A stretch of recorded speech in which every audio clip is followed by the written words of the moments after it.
Venom and Eddie went for another round of action in Let There Be Carnage, and as the franchise rolls along, it's clear that there are gonna be a lot more symbiotes coming in the future. So before the sky goes dark with the coming of thousands of gooey alien monsters, let's go back to the past and discuss where all these symbiotes are coming from in the first place. And yeah, fair warning, we are gonna be talking about that post-credits scene.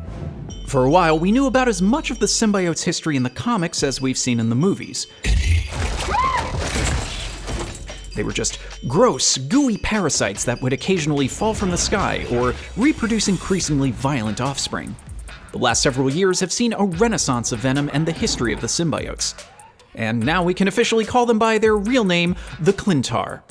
Their history goes back pretty much to the beginning of time, back when the Celestials were tinkering with the evolution of species across the galaxy. I'm what's called a Celestial, sweetheart. See, there was one guy who took that kind of personally, and that would, of course, be the god of the symbiotes known as Knull, the King in Black. Knull enjoyed the endless void of the universe and attacked them for trying to, spice things up.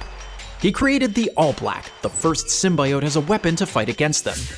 He ended up decapitating one of the Celestials, whose head went on to become Nowhere. Knull would then become a primordial Tony Stark who forged symbiotes like Stark made Iron Man armors. He set about attacking other gods and planets with his imperium of enslaved symbiotes. They eventually learned from more benevolent hosts and rebelled against their god. They defeated him and imprisoned him on an artificial planet known as Klyntar, thus giving them their official name. There are many other interactions the Klyntar had with beings of the Marvel Universe before Venom was swinging around. The Silver Surfer fought against Knull at the beginning of time and managed to injure the god, leaving the symbiotes with a deep hatred for the hero. Thor fought a dragon symbiote in the ancient Norse age, known as Grendel, and this would go on to become the legend of Beowulf. Eventually, Peter Parker would step on a puddle of goo during the Secret Wars that would bond to him and become his legendary alien costume. He would later separate himself from the symbiote, where it would find itself bonded to Eddie Brock, creating Venom. So why exactly is Venom's history such a big deal? I mean, what does a god from the dawn of the universe have to do with the modern day? Well, not so long ago in the comics, Venom found himself fighting against the revived Grendel. Eddie learns of the secret history of the Klyntar, and the two fight Grendel to keep him from freeing Knull. Well, eventually Knull managed to break free from his symbiote prison. Eddie tried to warn the Avengers and prepare them for Knull's arrival, but it was too little too late.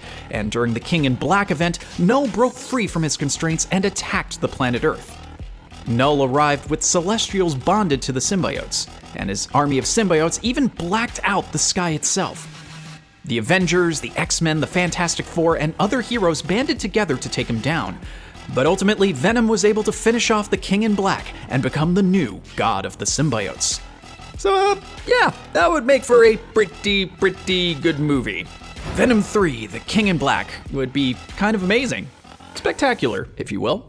And now it's time for us to address the elephant in the room, the biggest post-credit scene since Thanos first showed his face in the first Avengers.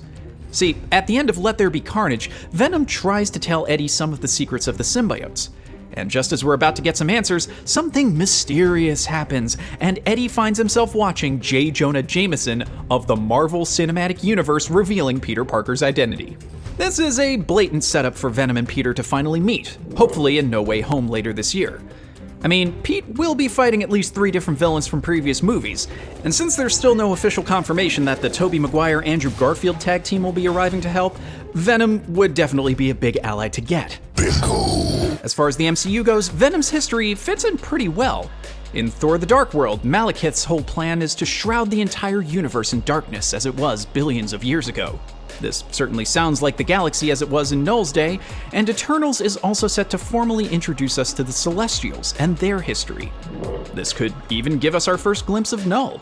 We've already seen his handiwork in the Guardians of the Galaxy movies during the Nowhere scenes, so he'd fit the lore pretty well. Thor: Love and Thunder is also introducing Gore the God Butcher, played by Christian Bale.